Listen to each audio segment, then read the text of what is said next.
Every day felt empty, every night longer than the last, until an unexpected visitor changed everything. This is a story about a farmer who found friendship in the most unlikely of places. Deep in the countryside, there lived a farmer named Elias.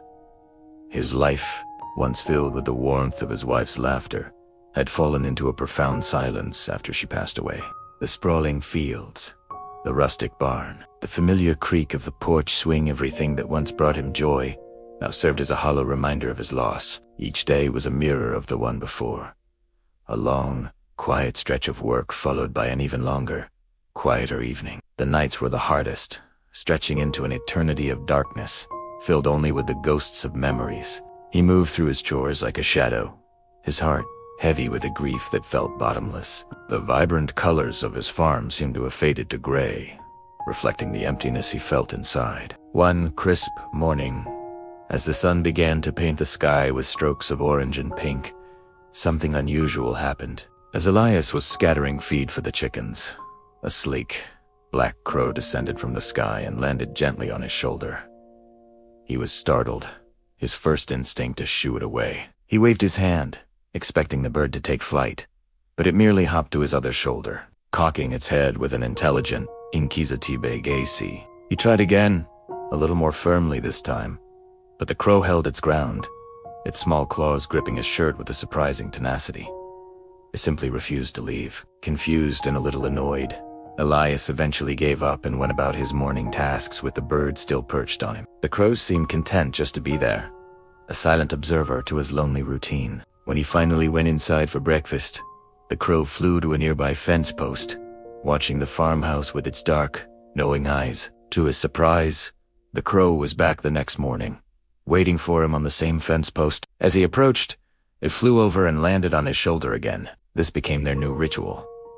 But the crow didn't just show up. It started bringing him gifts. The first was a small, shiny pebble, smooth and gray, which had dropped carefully into his open palm. The next day, it was a vibrant blue jay feather. Then came a bottle cap, a piece of colored glass worn smooth by the river, and even a wild berry, which Elias suspected the crow had intended for its own meal. These were small, seemingly insignificant trinkets, but to the lonely farmer, they were treasures. They were gestures of connection, small sparks of light in his dim world. The crow, which he began to call Corvus, was not just a visitor anymore.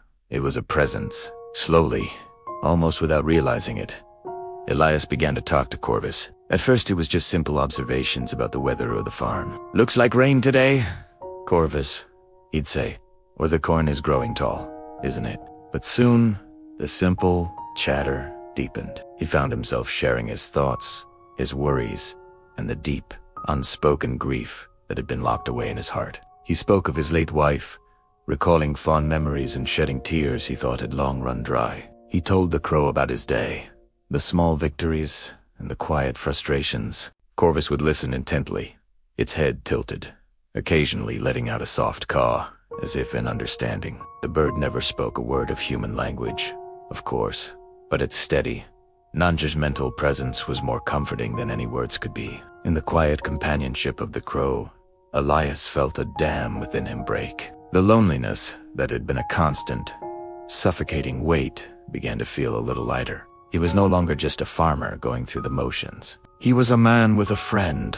This change in Elias did not go unnoticed. His neighbors, who had watched him retreat into himself with worried eyes, began to see a difference. They saw him smile for the first time in months. They heard him humming a tune as he worked in the fields, with the black crow always somewhere nearby on his shoulder, on the tractor, or soaring in circles above him. At the local market, he started engaging in conversation again, a light returning to his eyes that had been absent for so long. When they asked what had changed, he would simply smile and tell them about his feathered companion. At first, they were skeptical.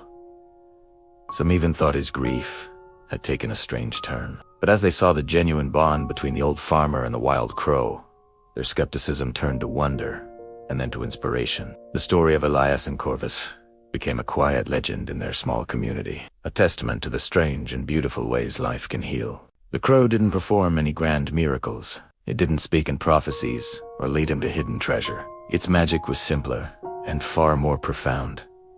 It showed up day after day.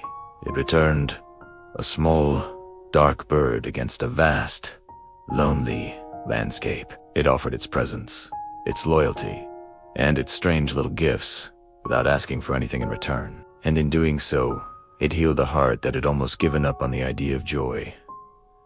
A soul that had forgotten what it felt like to have a companion. Corvus reminded Elias that even after the deepest loss, connection is possible. It taught him that companionship doesn't always come in the form we expect. Sometimes, it has feathers and a mischievous glint in its eye. Sometimes, it comes with wings.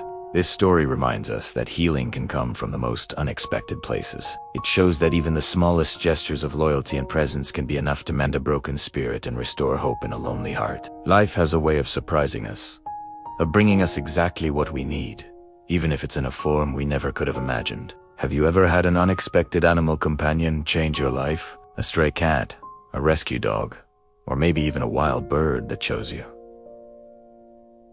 We would love to hear about it. Please share your story in the comments below. Your experience might be the light someone else needs to see today. Thank you for watching, and if you enjoyed this story, please consider liking and subscribing for more content that warms the heart. We'll see you next time.